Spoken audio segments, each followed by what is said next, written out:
Et si, au fond, la plupart d'entre nous ne faisions que survivre au lieu de vraiment vivre? C'est un peu la grande question qu'on va creuser ensemble en s'inspirant du texte La vie abondante en Christ pour essayer de comprendre ce qui sépare vraiment ces deux états.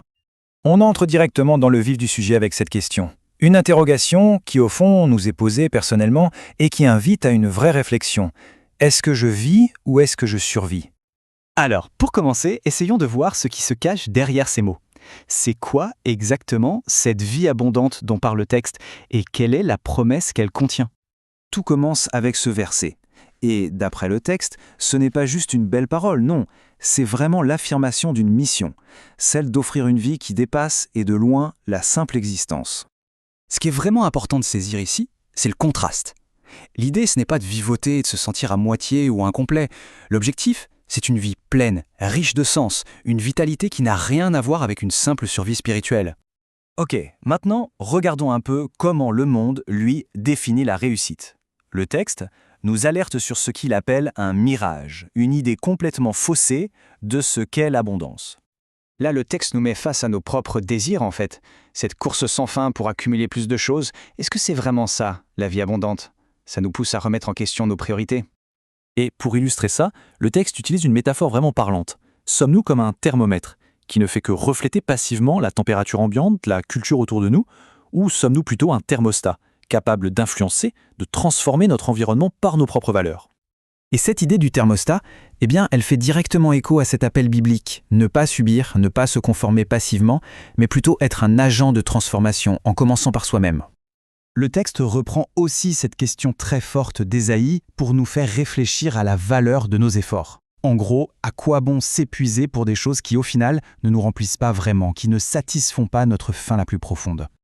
Bon, après avoir un peu démonté la définition du monde, le texte nous propose autre chose. On explore maintenant ce que pourrait être une abondance véritable, une vision de l'épanouissement qui est, vous allez le voir, radicalement différente. La première image forte, c'est celle du Christ comme pain de vie. L'idée, c'est qu'il offre une nourriture spirituelle essentielle, quelque chose qui nous soutient de l'intérieur, d'une manière que rien de matériel ne pourra jamais faire.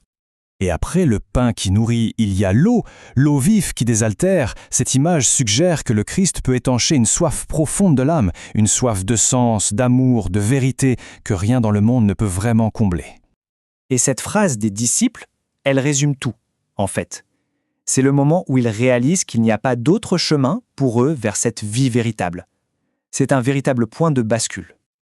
Ok, tout ça c'est bien beau, mais concrètement, on fait comment pour passer de la théorie à la pratique? C'est ce qu'on va voir maintenant, avec les conseils très concrets que le texte propose.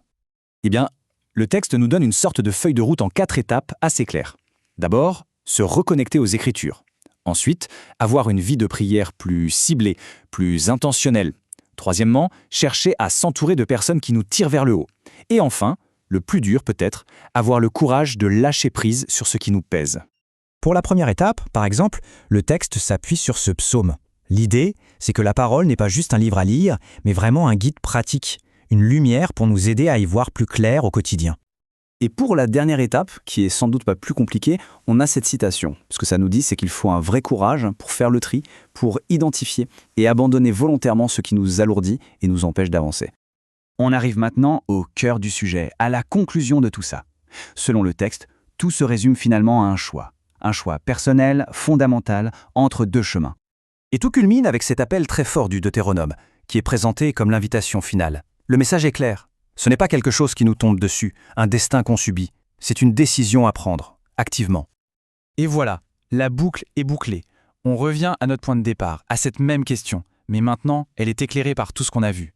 Et c'est sur cette interrogation que le texte nous laisse, pour que chacun puisse y répondre en son âme et conscience.